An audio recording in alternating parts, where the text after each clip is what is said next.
scared. I'm a mess. I got my sprained ankle. That's the whole point of this fight. It creates conversation, barbershop conversation, taxi conversation, airplane conversation, and that's what we want. The more people talking about the fight. The arena went from a storm of noise to a stunned silence and back again within seconds. Anthony Joshua versus Jake Paul was sold as a collision of eras. A decorated heavyweight trying to reassert himself, and a social media-born fighter who turned spectacle into credibility. When the final bell rang, the internet exploded. Highlights flooded timelines, hot takes multiplied, and opinions dissected the fight frame by frame. Hours later, both men finally spoke, calm, raw, and defiant. This night was bigger than a single name on a scorecard. There's a certain silence after a big boxing night. Not emptiness, but a pause before reality settles in. Trainers checked their fighters. Doctors did their rounds. Both camps disappeared behind closed doors. When statements finally came,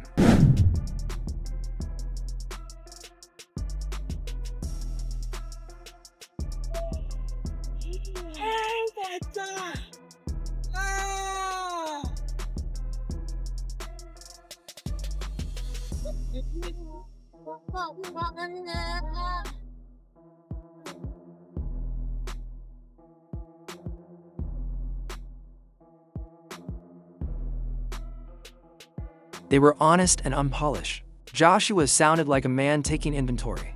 Missed moments, rounds that slipped away, details that would be replayed for years. Jake Paul spoke with equal parts confidence and vulnerability, describing the loneliness of the moment, the roar of the crowd, and the judgment that follows every controversial exchange. Both men stressed the same thing: respect for the event, gratitude for the fans, and the desire to let the fight breathe before it was reduced to a single line in history. Before the fight, predictions were everywhere and sharply divided. Most bookmakers and analysts favored Anthony Joshua. Betting markets leaned heavily toward him, and respected outlets echoed that view. CBS Sports analyst Josh Nagel even predicted a Joshua TKO or KO, citing his experience and power against elite competition. He has a very side-on stance, tries to practice the Philly shell, and I think Jake has a chance that is slim to none. I appreciate it. All good? Thanks for your time. Thank you very much. See you guys.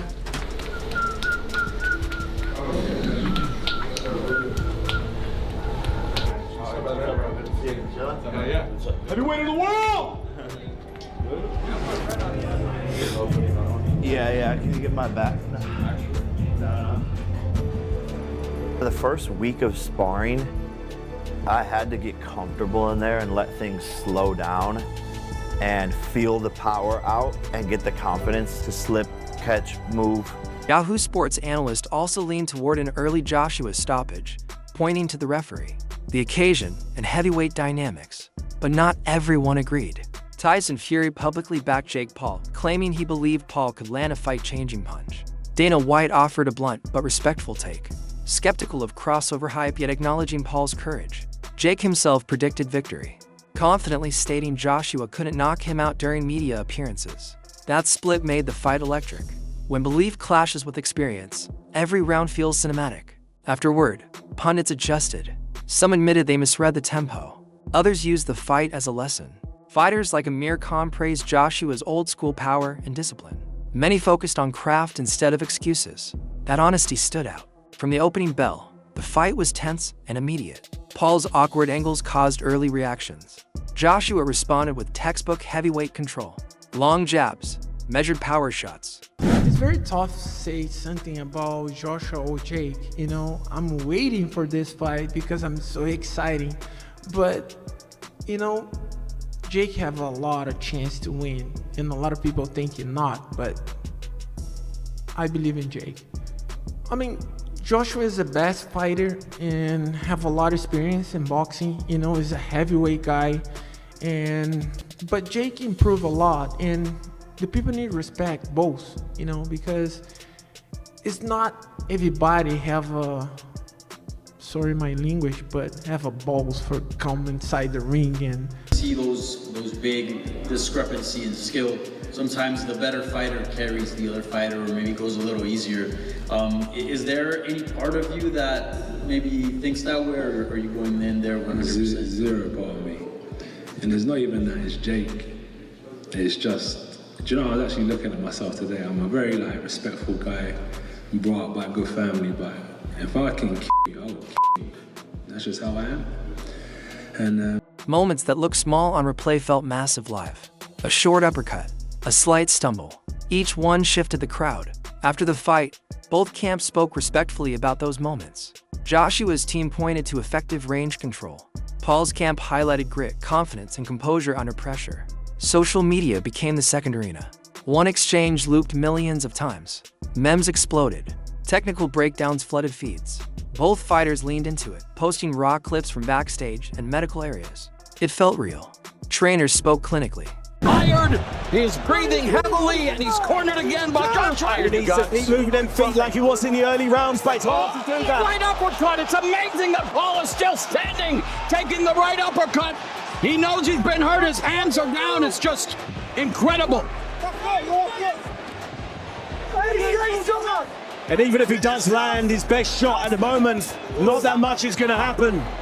And it almost, oh, there's a left hook. Oh, my goodness! And down goes Paul! And his chin served on a platter for that right hand right there. And look at Jake Paul's face. He knew it right away. He said, woo! Declaring your winner by knockout, AJ Anthony Joshua!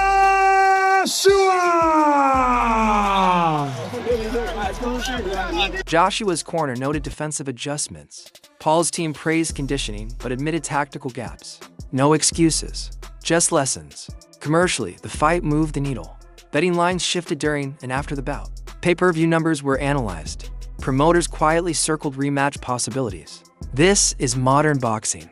Sport, business, and data all moving together.